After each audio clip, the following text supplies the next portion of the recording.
안녕하십니까, 김환입니다. 이번 시간에는 2022학년도 경인교육대학교 수시 전형에 대해서 알아보겠습니다. 경인교육대학교 수시 전형은 여러 전형이 있지만 그 중에서 대표적인 학교장 추천 종합전형과 교직적성 종합전형에 대해서 말씀드리겠습니다.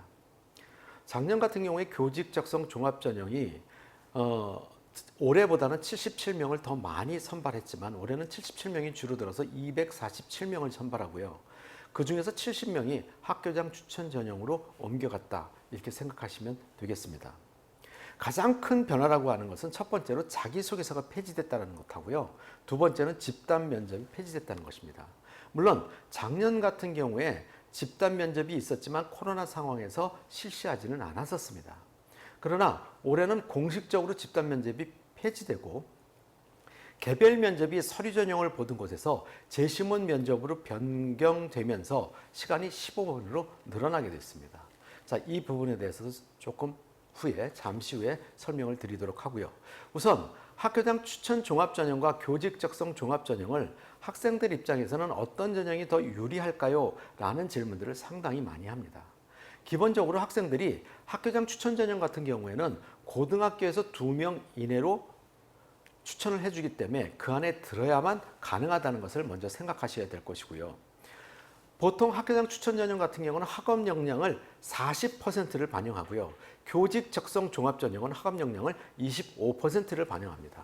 그렇기 때문에 학업 역량이 좀 더 우수하다고 판정되는 학생들 같은 경우는 학교장 추천 전형이 더 유리하다라고 생각하시면 되겠죠. 이때 이제 조심해야 될 부분이 어떤 부분이 있냐면요. 보통 남학생들만 다니는 고등학교 같은 경우에는 교육대학교를 지원하는 학생들이 좀 적습니다.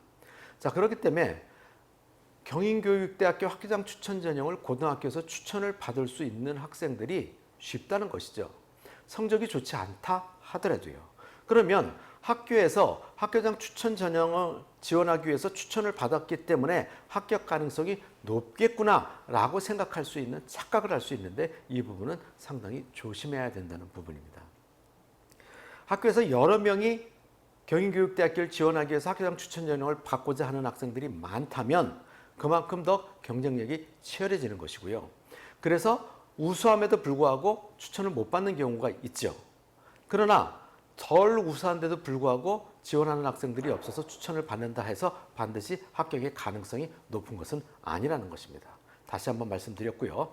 그 다음에 교직 적성 종합 전형 같은 경우에 과거보다는 학업 역량 부분이 다른 부분으로 좀 분산이 됐다는 부분을 여러분들이 반드시 꼭 생각하시기 바라고요. 1단계 전형 역시 어떻게 서류만 갖고 뽑는다는 것이죠. 물론 학교장 추천 전형은 면접이 없기 때문에 서류로 끝나는 전형입니다. 그렇기 때문에 비교과가 아무래도 더 우수한 아이들이 선발될 수밖에 없겠죠. 비교과뿐만이 아니라 성적 다 포함해서 생활기록부를 말씀드리는 것입니다. 그 다음에 교직 적성 종합 전형에서 247명이 인원수는 많이 줄어들었지만 그래도 역시 모든 교육대학교에서 가장 많은 인원을 선발하는 학교입니다. 그래서 역시 많은 학생들이 지원하게 될 것이고요.